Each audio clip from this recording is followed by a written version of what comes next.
presenting the transcription feature, Superman. Up in the sky! Look! It's a bird! It's a plane! It's Superman!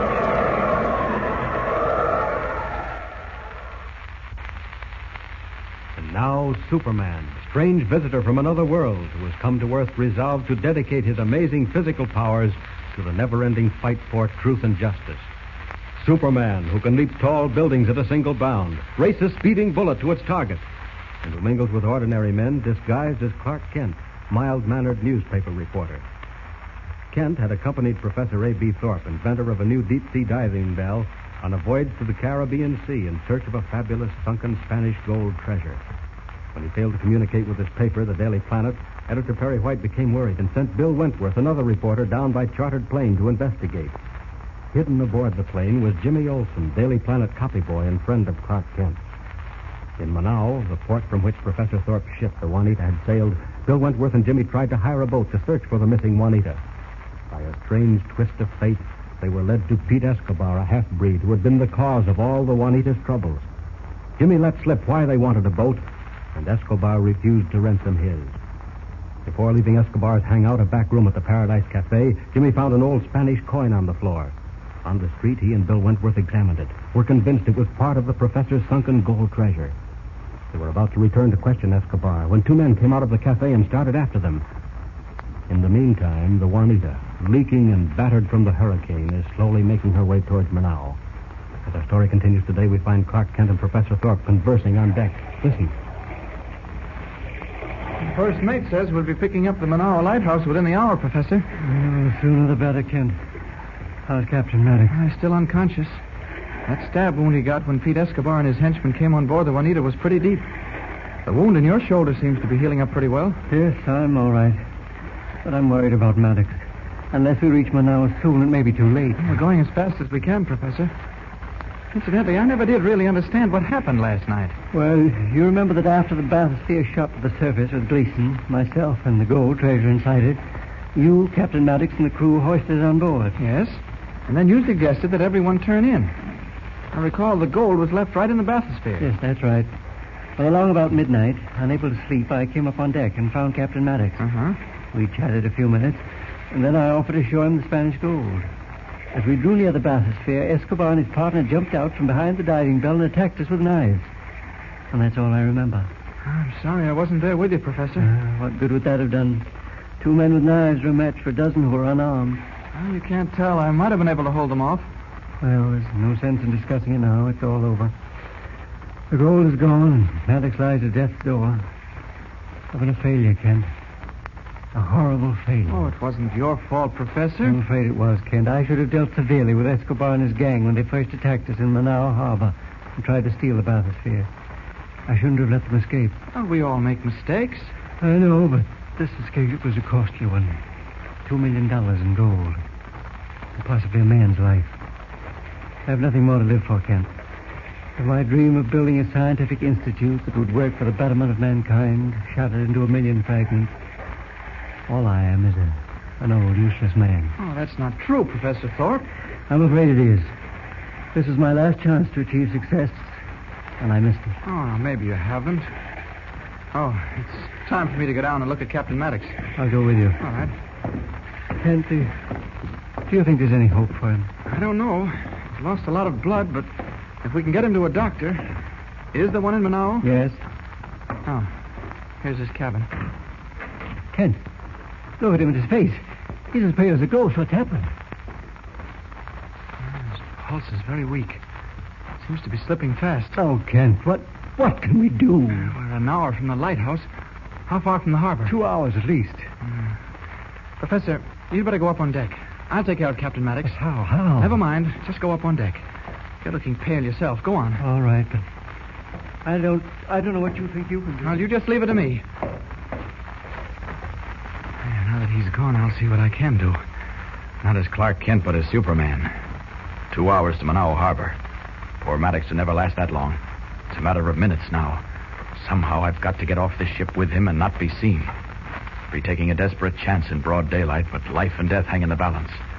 Well, here goes. Up with him gently. There we are. Now to reach the starboard deck without being spotted by one of the crew. Easy. Easy. So far, so good. Only a few more steps to go. Now, here's the deck. A split second to reach the rail and then off. Oh, no, wait. Someone's coming. A sailor. Oh, it was a little too close for comfort.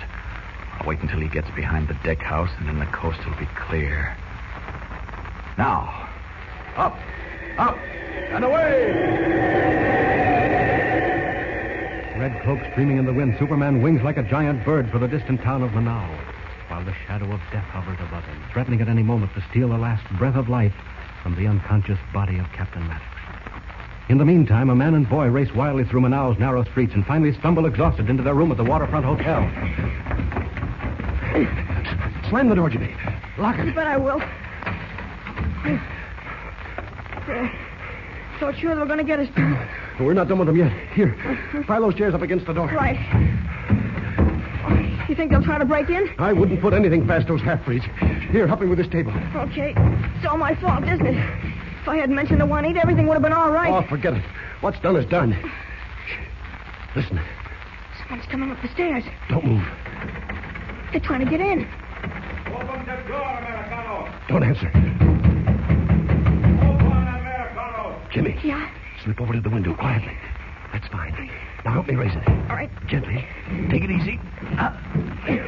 That's it. That's the stuff. Oh, let him bang. That won't get him anywhere. Let's see whether we can climb out and down to the street. And then climb down on. No drain pipe. Nothing. I'm afraid you're right. We'll just have to sit here and wait. I'd give my right arm for a gun. We make plenty trouble, Americano. Let him talk. Words can't hurt us. Well, I guess you're sorry now you're stowed away on that plane, eh, Jimmy? Oh, no, I'm not. I like excitement. But when Clark Kent and I were up my aunt's place... Wait a minute. They're going down the stairs. Do you think they've given up? Not if I know half-breeds. We'd better close the window and draw the shade. Okay.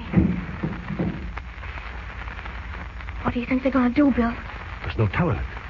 By the way, have you still got that gold coin you picked up at the cafe? Oh, yeah. Here it is. Dated 1784. Yes, there's no question about it, Jimmy. This is one of the doubloons from the sunken treasure Professor Thorpe was after. Then Escobar has got the treasure. Well, it looks that way. How did he get it? Probably stole it off the Juanita. Jimmy? Yeah? If anyone knows the fate of that ship and the people on board her, it's that greasy half-breed. And we've got to do our level best to get out of here and worm the truth out of him. What's that? A stone hurled through the window pane. Here it is on the floor. Look, there's a message tied around it. Yeah, and it's written in Spanish. Maybe I can translate it. Let's see. This is a last warning. Unless you give up, it will death your be... Oh, no, that's not quite right. Now, unless you give up, death will be your end. Oh, well, it means the same thing. Do you think they mean it? Well, I wouldn't be a bit surprised. If Escobar has done anything to Kent or Professor Thorpe, he's got to get rid of us. Because he knows that sooner or later we'll track him down. It's all my fault. I told him we were looking for the Juanita. Oh, don't be silly. Now, listen to me. Yeah? In case anything happens, anything serious, get to a telephone as fast as you can and call Mr. White. But if anything happens, it'll happen to me, too. Oh, no, they won't bother you. You're just a kid. Now, remember, get to a phone in a hurry. Call Mr. White and tell him everything. If necessary, he'll see to it that an American battleship loaded with Marines is sent down here. Another message, Bill. Yeah. Here. Yeah. Well, this one is short and sweet. You have 1 minute to give up. Well, that's generous of them. Jimmy, Huh? I forgot the telephone. Operator. Operator. You can call the police, Bill. Operator.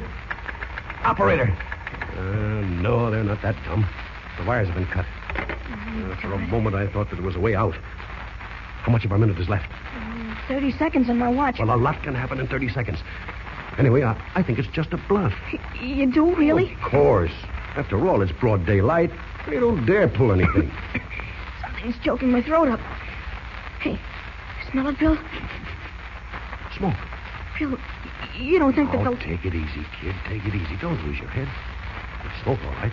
But where's it coming from? Look, the cracks in the floor over in the corner. Yeah, you're right. The floor's getting hot. That means they've done it, the rats. You mean set the place on fire? Yeah, that's what it looks like. Or maybe it's just a smoke bomb or a smudge to scare us out. We'll wait and see. It's getting worse, Bill.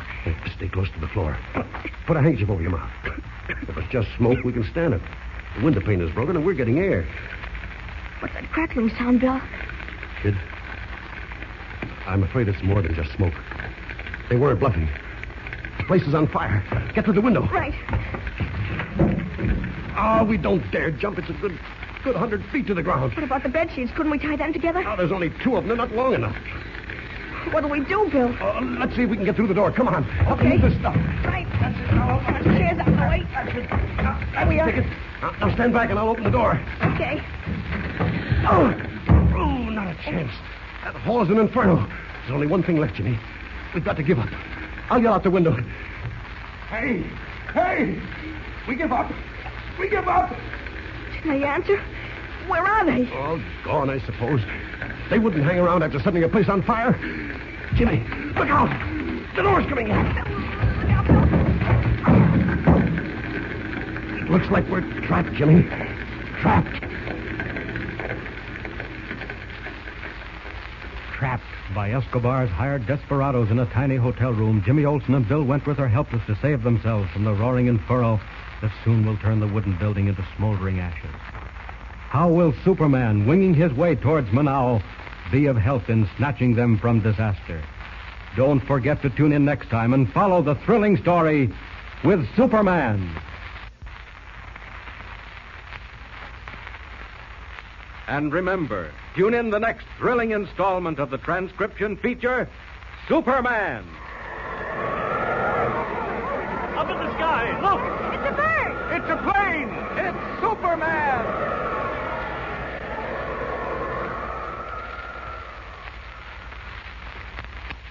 Superman is a copyrighted feature appearing in Action Comics magazine.